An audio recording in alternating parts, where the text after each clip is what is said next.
Testemunho CCB. A irmã que sonhou com a rival grávida. Barriga confirmou traição clara. Capítulo 1. O sonho que abalou a fé. A irmã Mara Rangel, 32 anos, membro fiel da congregação cristã no Brasil há mais de uma década, nunca imaginaria que uma noite de sono se transformaria no pesadelo que abalaria não só seu casamento, mas também sua fé. Era uma terça-feira à noite após o culto de doutrina, quando Mara, exausta das atividades da igreja, entre ensaios do coral feminino, visitas aos enfermos e a preparação da ceia do Senhor para o domingo, deitou-se com o coração pesado.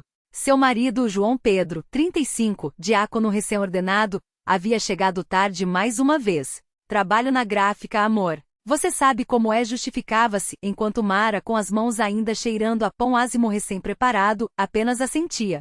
Mas naquela noite algo era diferente. O silêncio entre eles era denso, como se uma nuvem escura pairasse sobre o lar. Mara adormeceu com lágrimas nos olhos, pedindo a Deus em oração: Senhor, se há algo errado, revela-me. Não deixes que o inimigo destrua minha família. E foi então que o sonho veio. Ela se viu em um campo aberto, sob um céu cinzento, onde uma mulher desconhecida de cabelos longos e negros, vestida com um vestido branco simples, semelhante aos usados pelas irmãs na CCB, caminhava em sua direção. A mulher sorria, mas seus olhos eram frios, quase triunfantes. Em seus braços carregava um bebê recém-nascido enrolado em um cobertor azul. Parabéns, Mara. Você vai ser tia, disse a mulher com uma voz doce, mas carregada de ironia. Mara sentiu o chão tremer. Tia, que bebê é esse? Tentou perguntar, mas sua voz não saía. Foi então que a mulher abriu o cobertor, revelando o rosto do recém-nascido. Era a cópia exata de João Pedro. Os mesmos olhos castanhos, o mesmo formato do nariz, a mesma expressão quando dormia.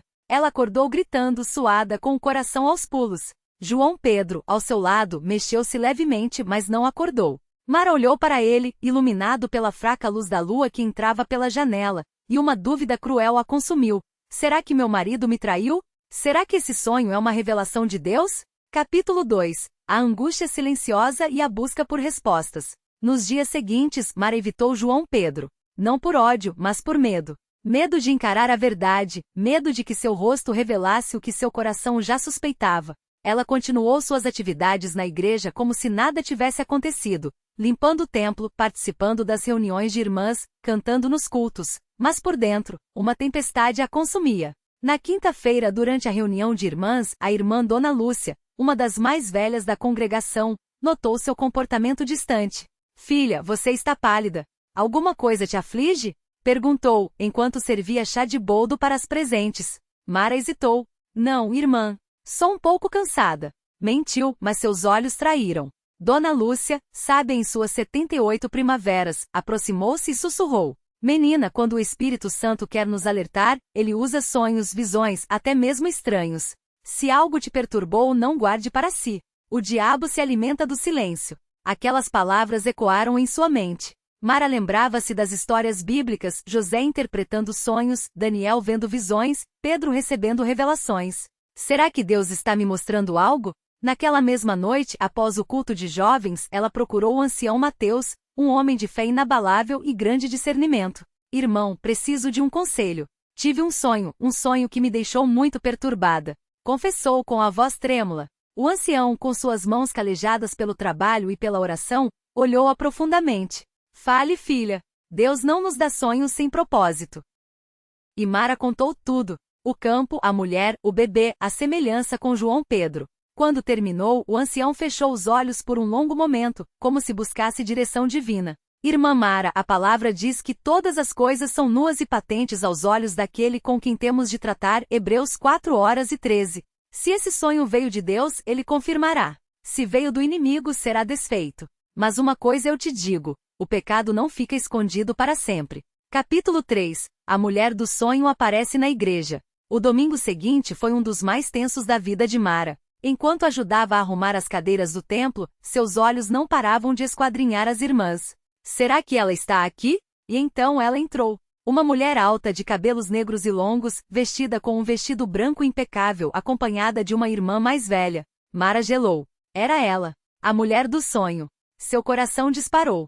O que ela faz aqui? Será que é membro de outra congregação? A mulher sentou-se nas últimas fileiras, perto das irmãs solteiras. Mara, com as mãos trêmulas, tentou se concentrar no culto, mas cada palavra do irmão pregador parecia distante. Quando chegou a hora da Santa Ceia, ela evitou olhar para trás, mas sentia um peso no peito. Após o culto, enquanto as irmãs se cumprimentavam com o beijo santo, Mara evitou a mulher, mas não pôde evitar ouvir seu nome. Irmã Clarice, que bom vê-la aqui novamente, disse uma das irmãs mais novas. Clarice. Esse era seu nome. Mara sentiu-se mal, precisava sair dali. Foi até o banheiro das irmãs, trancou-se em uma cabine e chorou em silêncio. Senhor, o que eu faço? Será que João Pedro? Ela lembrava-se das palavras do ancião. O pecado não fica escondido para sempre. Capítulo 4. A descoberta da traição. Na segunda-feira, Mara resolveu agir, não por vingança, mas por necessidade de verdade. Ela pegou o celular de João Pedro enquanto ele tomava banho e procurou o nome Clarice. E lá estava. Mensagens. Muitas mensagens. João, não posso mais esperar. Preciso te ver. Clarice. Amanhã, após o culto, no estacionamento da igreja de São Miguel. Ninguém vai desconfiar. João Pedro. Você prometeu que ia deixar ela. Quando? Clarice. Calma, amor. As coisas têm que ser feitas com cuidado. Você sabe como é na CCB. João Pedro. Mara sentiu o mundo desabar. As palavras queimavam seus olhos. Amor, deixar ela. Ela correu para o quarto, trancou-se e chorou como nunca. Como? Como ele pode fazer isso? Como pode trair nossos votos diante de Deus? Naquele momento, ela lembrou do sonho. O bebê. Ela está grávida. Mara pegou a bolsa, saiu de casa e foi até a farmácia mais próxima. Comprou um teste de gravidez, não para si, mas para confirmar sua suspeita. Capítulo 5. A barriga que confirmou tudo. Na quarta-feira, Mara esperou Clarice sair do trabalho. Ela havia descoberto, através das mensagens, que Clarice trabalhava em uma padaria perto do templo. Quando a viu, o impacto foi forte. Clarice usava um casaco largo, mas era possível notar um leve inchaço na barriga. Mara seguiu-a discretamente até um parque próximo. Quando Clarice sentou-se em um banco, Mara aproximou-se com o coração na mão. Irmã Clarice, chamou com a voz trêmula. Clarice virou-se surpresa, mas logo seu rosto se fecharam.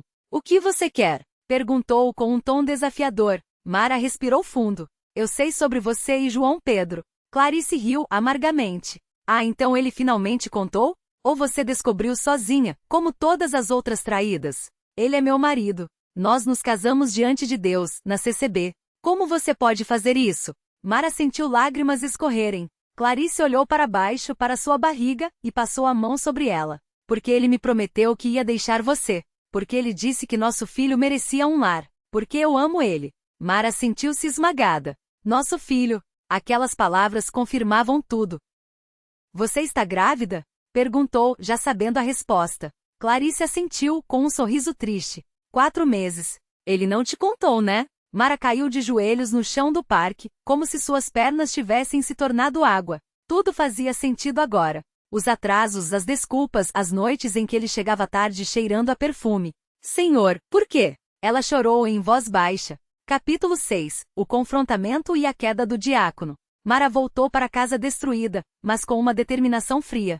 Ela esperou João Pedro chegar, sentada na sala com as mensagens impressas e o teste de gravidez, que havia comprado por precaução, mas não usado, sobre a mesa. Quando ele entrou sorridente com a Bíblia na mão, amor, hoje o culto foi tão abençoado. Ela olhou nos seus olhos e disse, João Pedro, senta. Precisamos conversar. Ele percebeu algo errado no seu tom. O que foi? Quem é Clarice? Seu rosto pálido instantaneamente. Como? Eu sei de tudo. As mensagens, a gravidez, as mentiras.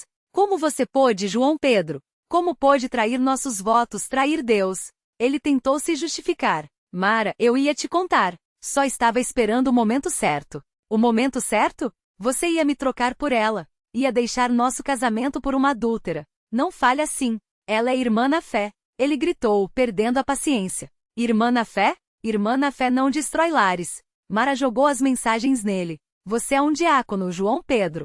Um servo de Deus. Como vai enfrentar a congregação agora?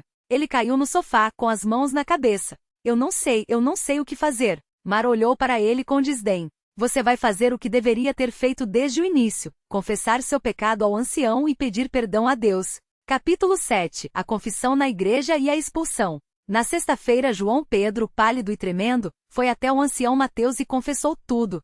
O ancião, chocado, chamou os demais anciãos para uma reunião emergencial. A notícia se espalhou rápido. Irmãs chorando, irmãos indignados. Como um diácono, um líder, poderia cometer tal pecado? No culto de sábado, antes da pregação, o ancião Mateus subiu ao púlpito com um rosto sério. Irmãos, hoje temos uma notícia triste. Um entre nós caiu em pecado grave. O irmão João Pedro, que servia como diácono, traiu sua esposa e engravidou outra irmã. Um silêncio mortal tomou conta do templo. Murmúrios, lágrimas, olhares de decepção.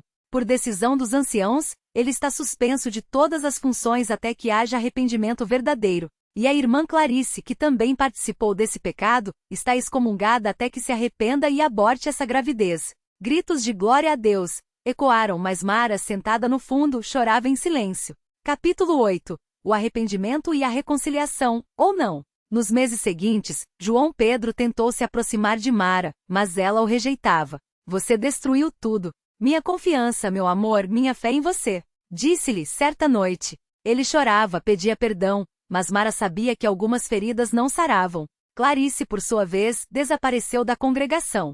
Alguns diziam que ela havia ido para outra cidade, outros que perdeu o bebê. Ninguém sabia ao certo. Mara, ferida, mas não quebrada, continuou na CCB, buscando força em Deus. Ela passou a ajudar mais as irmãs solteiras, testemunhando sobre fidelidade e perdão. O diabo quer destruir nossas famílias, irmãs. Mas Deus é maior, dizia com lágrimas nos olhos. João Pedro, humilhado e arrependido, passou a sentar-se nos últimos bancos como um penitente. Alguns irmãos o evitavam, outros o consolavam. Irmão, Deus perdoa, mas você precisa reconstruir sua vida. Disse-lhe o irmão Tiago, um dos anciãos. E assim, a história de Mara e João Pedro tornou-se um aviso na congregação. O pecado sempre vem à tona, mas a misericórdia de Deus é maior. Epílogo, lições de um sonho que virou pesadelo. Anos depois, Mara ainda era solteira, mas fortalecida na fé. João Pedro, após muito tempo de oração e jejum, conseguiu ser restaurado, mas nunca mais ocupou um cargo na igreja. Quanto a Clarice, ninguém soube seu paradeiro. Mas uma coisa era certa, aquele sonho não era apenas um sonho. Era um aviso de Deus. E Deus não se engana. Fim, ou será apenas o começo? Este testemunho serve como alerta para todos os irmãos. A infidelidade destrói, mas Deus restaura. Vigiemos e oremos. Testemunho CCB, a irmã que sonhou com a rival grávida, barriga confirmou traição clara.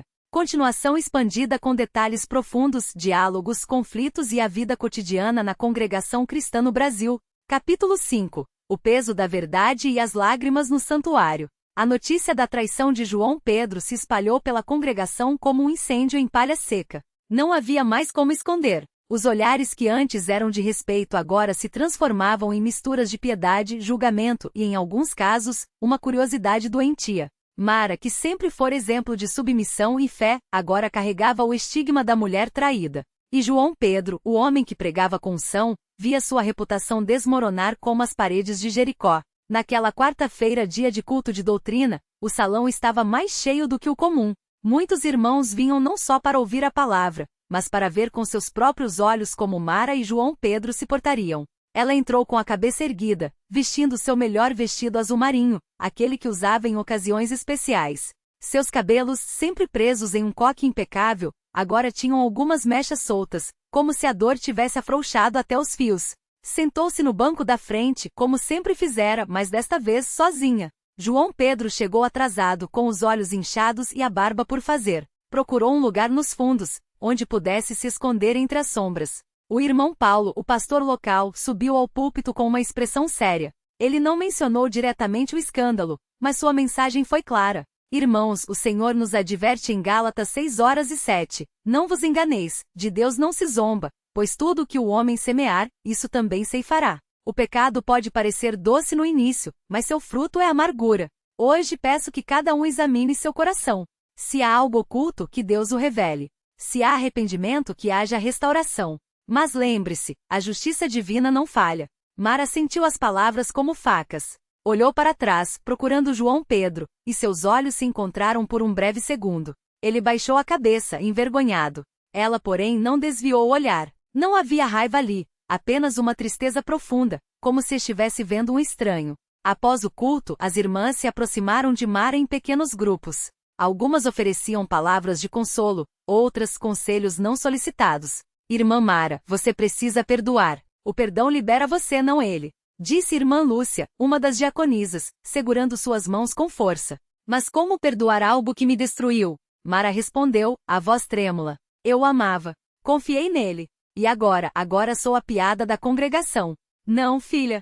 Você é uma guerreira. Deus ainda tem um plano para você. Irmã Rosa, uma senhora de cabelos brancos e mãos calejadas pelo trabalho, apertou seu ombro. Lembra da irmã Rebeca? Seu marido a deixou por outra, e hoje ela é uma das maiores intercessoras da igreja. Deus usa nossas dores para nos tornar mais fortes. Mara assentiu, mas suas lágrimas caíram sem controle. Não eram lágrimas de fraqueza, mas de uma dor que ainda não havia encontrado alívio. Capítulo 6. João Pedro, a queda do homem de Deus. João Pedro não dormia há 3 noites. O peso da culpa o esmagava como uma pedra. Cada vez que fechava os olhos, via o rosto de Mara, seus sorrisos, suas orações juntas. E então, como um filme maldito, a imagem de Clarice aparecia, sorrindo com a barriga crescendo. Ele se sentia o pior dos hipócritas. Naquela semana, o irmão Tiago, um dos anciãos, o chamou para uma conversa no pequeno escritório aos fundos do templo. João Pedro, sente-se. Tiago indicou a cadeira de madeira desgastada. Seu tom não era de acusação, mas de uma tristeza profunda. Você sabe por que estou aqui. João Pedro engoliu em seco. Sim, irmão. Peço perdão. Não só a Deus, mas a vocês, a igreja, e especialmente a Mara. O perdão de Deus você já tem se arrepender de verdade. Mas o perdão dos homens, isso é mais complicado. Tiago suspirou, passando a mão pelo rosto cansado. Você era um exemplo, João Pedro. Um homem que falava de santidade e que liderava estudos bíblicos. E agora? Como os jovens vão confiar em nós? Como as irmãs vão acreditar que seus maridos são fiéis? João Pedro baixou a cabeça. Não tenho desculpas. Foi fraqueza. Foi o inimigo me enganando. O inimigo não força ninguém, irmão. Ele só oferece o caminho. Quem escolhe andar nele somos nós. Tiago abriu a Bíblia sobre a mesa.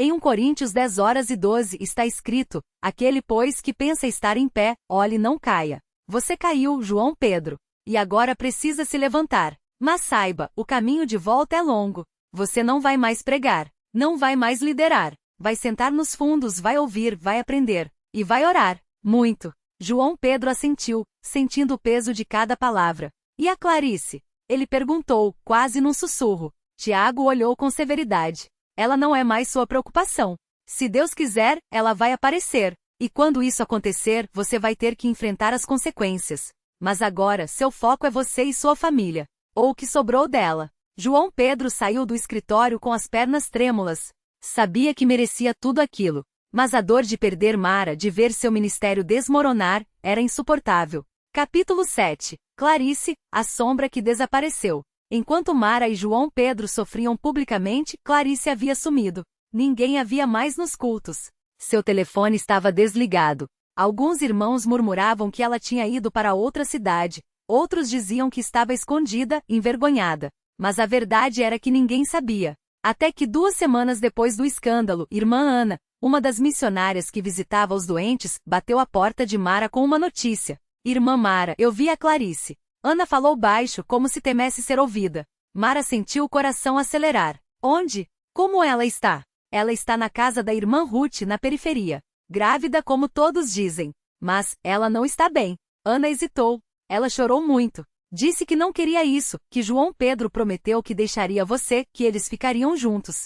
Mas agora, com tudo isso, ela se sente abandonada. Mara sentiu uma onda de náusea. Não era inveja, não era ódio. Era pena. Pena de uma mulher que, como ela, tinha sido enganada. Ela precisa de ajuda. Mara disse, surpreendendo a si mesma. Não pelo João Pedro, mas por ela. E pelo bebê. Ana sentiu. Eu pensei que você diria isso. Mas muitos irmãos não vão gostar. Não é sobre o que eles gostam. É sobre o que é certo. Mara respirou fundo. Vamos até ela. Capítulo 8. O encontro inesperado. A casa da irmã Ruth era simples, de tijolos à vista, com um pequeno quintal onde cresciam algumas hortaliças. Quando Mara e Ana chegaram, Clarice estava sentada na varanda, embrulhada em um xale apesar do calor. Seu rosto estava inchado de tanto chorar, e suas mãos tremiam ao segurar uma xícara de chá. Ao ver Mara, ela se levantou, assustada. O que você está fazendo aqui? Sua voz era um sussurro rouco. Vim ver como você está. Mara respondeu sem acusações, sem ódio. Clarice riu amargamente. Você veio me xingar? Me bater? Porque eu mereço. Não. Mara aproximou-se devagar. Eu vim porque sei como é ser enganada. E porque, mesmo com tudo isso, ainda sou cristã. E cristãos não abandonam quem está sofrendo. Clarice começou a chorar. Eu não queria isso. Juro. Ele disse que você não o amava mais, que vocês só estavam juntos por aparências. Eu acreditei nele. Eu era tão boba. Mara sentou-se ao seu lado, sem tocá-la, mas também sem se afastar. Ele mentiu para você, assim como mentiu para mim. Mas agora, o que importa é o que você vai fazer. Você vai ter um bebê. E essa criança não tem culpa de nada. Clarice enxugou as lágrimas. E se a igreja não me aceitar de volta? Deus aceita. Mara respondeu, firme. E isso basta. Nesse momento, algo dentro de Mara se quebrou e se reconstruiu ao mesmo tempo. Ela ainda amava João Pedro? Talvez. Mas agora, pela primeira vez, sentia que podia seguir em frente. Não por vingança, não por orgulho, mas por misericórdia. Capítulo 9. A restauração lenta e dolorosa. Os meses seguintes foram de silêncios e murmúrios. João Pedro, humilhado, passava horas no templo, ajoelhado nos fundos, chorando em arrependimento. Alguns irmãos o evitavam, outros o encorajavam.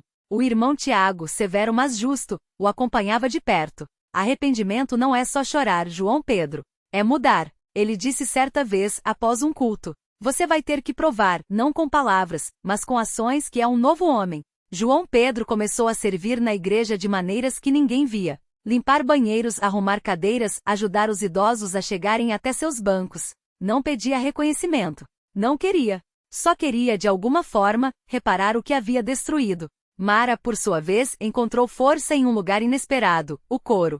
Sempre tivera uma voz doce, mas nunca cantara sozinha. Até que, em um domingo, o irmão Paulo a chamou ao púlpito. Irmã Mara vai nos abençoar com um cântico. Ele anunciou. Ela subiu, trêmula, e começou a cantar mais perto. Quero estar, sua voz quebrando no primeiro verso, mas se firmando à medida que as palavras saíam. Quando terminou, o templo inteiro estava em silêncio. Então, uma irmã começou a aplaudir. Depois, outra. E outra. Não era aplauso de show, era aplauso de respeito.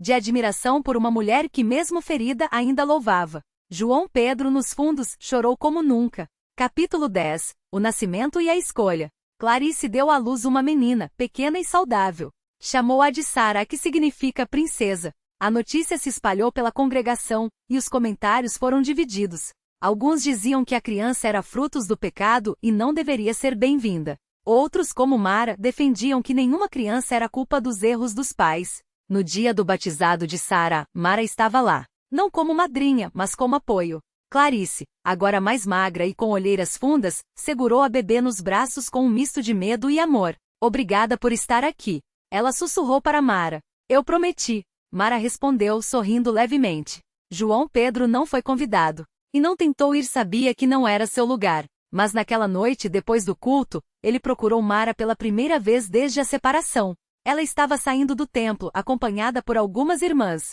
Mara, posso falar com você? Sua voz estava rouca. Ela olhou para ele por um longo momento, então assentiu. As irmãs discretamente se afastaram. O que você quer, João Pedro? Ele engoliu em seco. Eu só queria dizer que você está linda, como sempre esteve. E que eu sinto muito. Não só por ter traído você, mas por ter traído a Deus. Por ter traído a mim mesmo. Mara o olhou nos olhos. Não havia raiva. Não havia amor. Havia paz. Eu perdoei você há muito tempo, João Pedro. Não por você, mas por mim. Porque carregar ódio é um peso que eu não quero mais. Ela fez uma pausa. Mas isso não significa que podemos voltar. Algumas coisas, quando quebram, não tem conserto. João Pedro assentiu, os olhos cheios de lágrimas. Eu sei. Só queria que você soubesse, que eu mudei. Que eu estou tentando. Isso é entre você e Deus agora. Mara deu um passo para trás. Cuide-se, João Pedro. E com isso, ela se virou e foi embora, deixando para trás o homem que um dia foi seu marido, seu sonho, sua dor. Agora, ela olhava para frente. Para um futuro que, mesmo incerto, pertencia só a ela e a Deus. Epílogo. Anos depois, as cicatrizes que viraram testemunho. 5 anos se passaram. Mara nunca se casou novamente, mas se tornou uma das líderes do coro da congregação. Sua voz, antes tímida, agora ecoava com força nos cultos, levando muitos à presença de Deus. Ela também começou a visitar presídios, levando a palavra a mulheres que, como ela, haviam sido traídas, abandonadas, mas que ainda podiam encontrar esperança. João Pedro, após anos de prova, foi restaurado à comunhão plena, mas nunca mais ocupou um cargo de liderança. Trabalhava como zelador do templo, sempre discreto, sempre humilde. Alguns irmãos ainda o tratavam com desconfiança, mas outros viam nele um exemplo de que mesmo nos piores erros, Deus dá uma segunda chance. Clarice, por sua vez, criou Sara sozinha. A menina, agora com 5 anos, era uma criança alegre, cheia de perguntas. Clarice nunca escondeu a verdade dela, que seu pai era um homem que errou, mas que um dia, talvez, ela pudesse conhecê-lo. João Pedro, de longe, ajudava financeiramente, mas respeitava o espaço. Ele orava por Sara todas as noites, pedindo a Deus que a protegesse da dor que ele mesmo havia causado. Certos domingos, Mara e Clarice se sentavam uma ao lado da outra nos cultos. Não como amigas íntimas, mas como irmãs em Cristo, unidas por uma história dolorosa que no final, as havia aproximado de Deus de maneiras que nunca imaginaram. E assim, o sonho que começou como um pesadelo se transformou em um testemunho. Um lembrete de que o pecado destrói, mas a graça restaura. Que as feridas doem, mas as cicatrizes podem se tornar sinais de força. E que no final, a única opinião que realmente importa é a de Deus. Porque Ele não se engana. E Ele nunca abandona. Fim, ou começo de uma nova história. Que este testemunho sirva de alerta e esperança. Vigiemos, oremos e confiemos que mesmo em nossas quedas, Deus está pronto a nos levantar.